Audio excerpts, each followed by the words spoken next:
नमस्कार। मैं डॉक्टर कविता मीणा, सहायक आचार्य हिंदी। प्यारे विद्यार्थियों, आज हम बात करेंगे कवि मैथिली शरण गुप्त की काव्य रचना द्वापर के खंड विधृता के बारे में। बच्चों, जैसा कि मैं पहले के वीडियो में आपको बता चुकी हूँ कि कवि मैथिली शरण गुप्त द्विवेदी युग के कवियों में उच्च स्थान रखते हैं। उन्होंने अपनी काव्य रचनाओं में राष्ट्रीयता, समाज सुधार के साथ साथ भारतीय संस्कृति और नारी भावना का भी चित्रण किया है। तो विधृता जो इनकी कविता है वो नारी भावना से जुड़ी हुई कविता है। और विधृता जो खंड है द्वापर काव्य रचना का, इसकी कथा का जो आधार ग्रंथ है वो श्रीमद् भागवत ग्रंथ से जुड़ा हुआ है। बच्चों, इस कविता के माध्यम से गुप्त जी ने यह संदेश दिया कि नारी पुरुष की वासना पूर्ति का साधन मात्र नहीं है, उसके भी घर परिवार समाज में कुछ अधिकार हैं। इस कविता के माध्यम से गुप्त जी ने राज्य व्यवस्था की उस परंपरा का विरोध किया है जो किसी वर्ग विशेष को दान पाने का अधिकारी नहीं मानती। विधृता के माध्यम से गुप्त जी ने वर्तमान भारतीय स्त्रियों की चिंतनीय दशा को भी प्रस्तुत किया है। बच्चों, नारी के प्रति गुप्त जी की दृष्टि हमेशा संवेदनशील रही। नारी मनोभावों से जुड़ी हुई उनकी काव्य रचनाओं का जब हम अध्ययन करते हैं तो स्त्री अधिकार और स्त्री के सम्मान से संबंधित उनके विचार हमें दिखाई देते हैं। कवि गुप्त का मानना था कि भारत में नारी सब प्रकार से अवनति की ओर है। कवि गुप्त अपने समय की स्त्रियों के बारे में बताते हैं कि जिस समय वो थे द्विवेदी युग में, उस समय भी देखिए भारत में नारी सब प्रकार से अवनति की ओर जा रही थी। और एक वह समय था जब स्त्री को देवताओं के तुल्य पूज्य माना जाता था, और एक आज का समय है जब अबला स्त्री का न केवल अनादर किया जा रहा है अपितु स्त्री पर विश्वास तक नहीं किया जा रहा। तो भारतीय स्त्री की यह चिंतनीय दशा देखकर कवि गुप्त जी को बहुत दुख होता था, और इसलिए देखिए उन्होंने नारी मनोभावों से जुड़ी हुई काव्य रचनाओं का सृजन किया। और यह जो कविता है विधृता, ये भी गुप्त जी के नारी संबंधी मनोभावों को प्रकट करने वाली कविता है। बच्चों, विधृता जो उनकी काव्य रचना द्वापर का एक खंड है, जैसा कि मैंने अभी आपको बताया, द्वापर की जो कथा का जो आधार है वो श्रीमद् भागवत ग्रंथ है। और विधृता की जो कथा है, विधृता जो ये कविता रची गई है वो श्रीमद् भागवत से जुड़ी हुई एक कथा से प्रभावित होकर गुप्त जी ने यह कविता रची है। कथा के कुछ इस तरह से है कि श्री कृष्ण अपनी मंडली के साथ वन में दूर निकल गए थे। वहाँ उनके बंधुओं को भूख लगी। निकट ही एक स्थान पर यज्ञ हो रहा था। उन्होंने भोजन की प्राप्ति के लिए देखिए अपने बंधुओं को वहाँ भेजा, परंतु जो यज्ञ करने वाले ब्राह्मण थे उन्होंने उन्हें दुत्कार दिया। भगवान ने फिर भी उन्हें यज्ञशाला में भेजा, परंतु इस बार पुरुषों के पास नहीं बल्कि स्त्रियों के पास भेजा था, और वहाँ उनकी अभिलाषा पूरी हो गई। स्त्रियों ने विधिवत व्यंजन लाकर भगवान को भी भोग अर्पण किया। और इसी कथा में देखिए एक और कथा है कि एक ब्राह्मण ने बलपूर्वक अपनी वनिता यानी अपनी स्त्री को रोक लिया, और नैवेद्य समर्पण तो दूर, उसे भगवान के दर्शन तक नहीं करने दिए। और इस दुख से देखिए वह स्त्री अपना शरीर छोड़ देती है। और इस तरह से इस कथा से प्रभावित होकर गुप्त जी ने विधृता की रचना की कि किस तरह से पुरुष एक स्त्री को हमेशा दबाता हुआ चला आया है। तो इस कथा से प्रभावित होकर विधृता की रचना हुई है।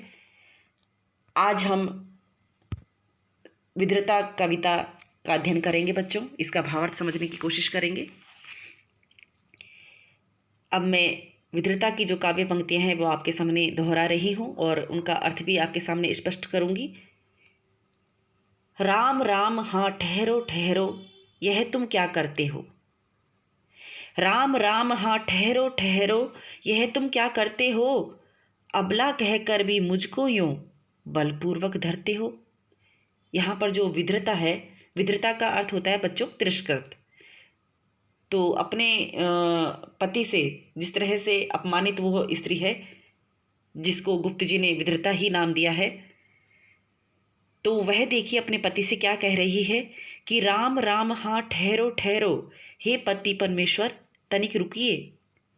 यह तुम क्या करते हो, यह आप क्या कर रहे हो? अबला कहकर भी मुझको यूं बलपूर्वक धरते हो। मैं तो अबला हूँ, स्त्री हूँ, कमज़ोर हूँ, तो मुझ पर इस तरह से बल प्रयोग करना कहाँ उचित है? यह तो कोई साहस की बात नहीं है। कमज़ोर पर बल प्रयोग करना कोई बड़ी हिम्मत की बात नहीं है, तो आप ऐसा क्यों कर रहे हो? लज्जा भी छोड़ी क्या तुमने, छोड़ी जहाँ दया है। तन न जाए पर मन तो मेरा अपने गेल गया है। विद्रता देखिए अपने पति से क्या कहती है कि आप में दया भाव, आपके हृदय में दया भाव नहीं है, ये तो मैं जानती थी पहले से ही, लेकिन अब तो ऐसा लगता है कि आप में लज्जा भी नहीं रही। तन न जाए पर मन तो मेरा अपने गेल गया है। तुम इस तरह बलपूर्वक मेरे शरीर को रोक सकते हो पर मेरे मन को नहीं। तुम मेरे शरीर को सीमाओं में बांध सकते हो पर मेरे मन को नहीं। मेरा मन हमेशा कृष्ण से जुड़ा हुआ था और वो हमेशा उसी रास्ते पर गया है जहाँ मैं इसको ले जाना चाहती हूँ। तो मेरा मन को तुम नहीं बांध सकते, मेरे शरीर को तुम बांध कर रख सकते हो। लोहित नेत्र फड़कते नथुने, विकृत वदन खरवाणी। नारायण मेरे नर में है, कौन नया यह प्राणी। यहाँ पर देखिए विद्रता अपने पति के उस क्रोधित रूप के बारे में जिक्र करते हुए क्या कहती हैं कि लोहित नेत्र, क्रोध से उनके नेत्र लाल हो चुके हैं। फड़कते नथुने, और क्रोध से उनके नाक के जो नथुने हैं वो फूले हुए हैं। विकृत वदन, गुस्से के मारे मुंह टेढ़ा हो गया है एक तरीके से। खरवाणी, और उनकी जो वाणी है बहुत ही कर्कश स्वर उसका है। नारायण मेरे नर में है, कौन नया यह प्राणी। वह अपने कृष्ण से कह रही है, अपने ईश्वर से कह रही है कि हे भगवान, मेरे पति का जो यह रूप है इसको देखकर ऐसा लगता है कि यह कौन सा एक नया प्राणी मेरे सामने खड़ा है। एक पति के रूप में यह कौन सा एक विचित्र प्राणी मेरे सामने खड़ा है। रौद्र नहीं विभत्स अशुचि यह, जाओ अरे नहाओ। अपने पति से कहती हैं कि जो तुम जिस तरह से मेरा अपमान कर रहे हो, जिस तरह से मेरा तिरस्कार कर रहे हो, यह तुम्हारा गुस्सा नहीं बल्कि एक अपवित्र और कह सकते हैं कि अशुचि, यानी एक घृणित ये कार्य है। जाओ अरे नहाओ, यहाँ पर नहाने का मतलब यह है बच्चों कि अपने आचरण को पवित्र करो। रौद्र नहीं विभत्स अशुचि यह, जाओ अरे नहाओ। यह शरीर अब कहाँ जाएगा, शुद्धि शांति तुम पाओ। वो कह रही है कि यह शरीर यहीं रह जाता है, लेकिन आचरण ही ऐसी वस्तु है जो व्यक्ति के साथ जाती है। तो अपने पति से कहती है कि अपने आचरण को शुद्ध करो। आचरण शुद्ध होगा तो तुम्हें शांति प्राप्त होगी, मन शुद्ध हो जाएगा, पवित्र हो जाएगा। शरीर की शुद्धि करने से कोई अर्थ नहीं है। पर सुनते जाओ संभवतः फिर अवसर न रहेगा, तुम सुनना भी चाहोगे तो तुमसे कौन कहेगा। यहाँ पर अपने पति से अपमानित वह स्त्री विद्रता कह रही है कि मैं जो ये बात आपको समझा रही हूँ, आप मेरी बात तो सुन लीजिए। हो सकता है कि फिर मेरे यह समझाने का अवसर ना आए। तुम सुनना भी चाहोगे तो तुमसे कौन कहेगा।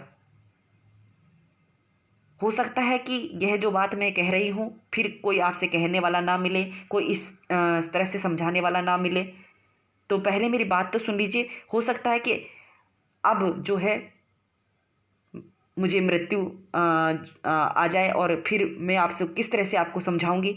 तो कहने का मतलब ये कह रही है कि आप मेरी बातों को समझने की का प्रयास करिए और अपने आचरण को पवित्र करने की कोशिश करिए। यह बात आज मैं आपको समझा रही हूँ क्योंकि मैं आपकी अर्धांगिनी हूँ।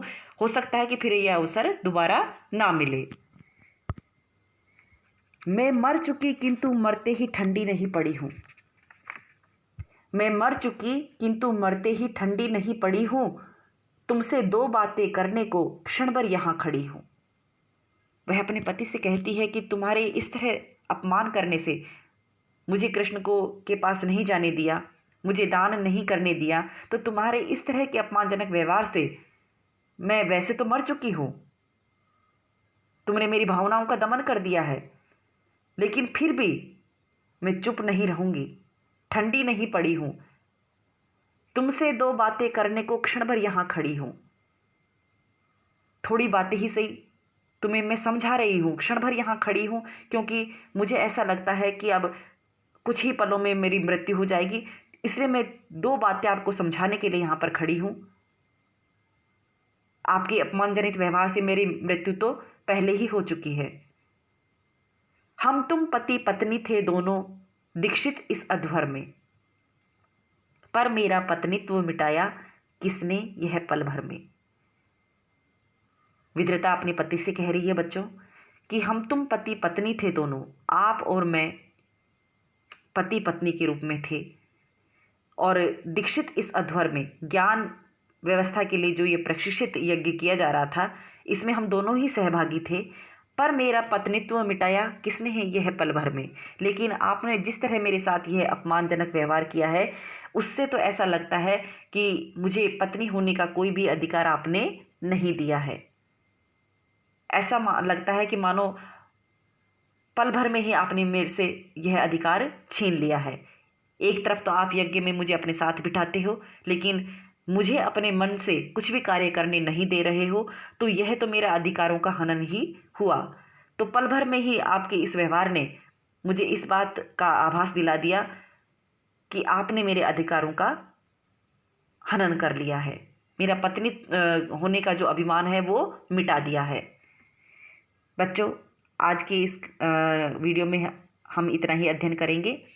आगे की जो पंक्तियां हैं उसका अगला जो वीडियो आएगा उसमें हम अध्ययन करेंगे। आज के लिए इतना ही बच्चों। उम्मीद करती हूँ कि कविता की पंक्तियां का अर्थ जो है वो आपको समझ में आ रहा होगा। धन्यवाद बच्चों।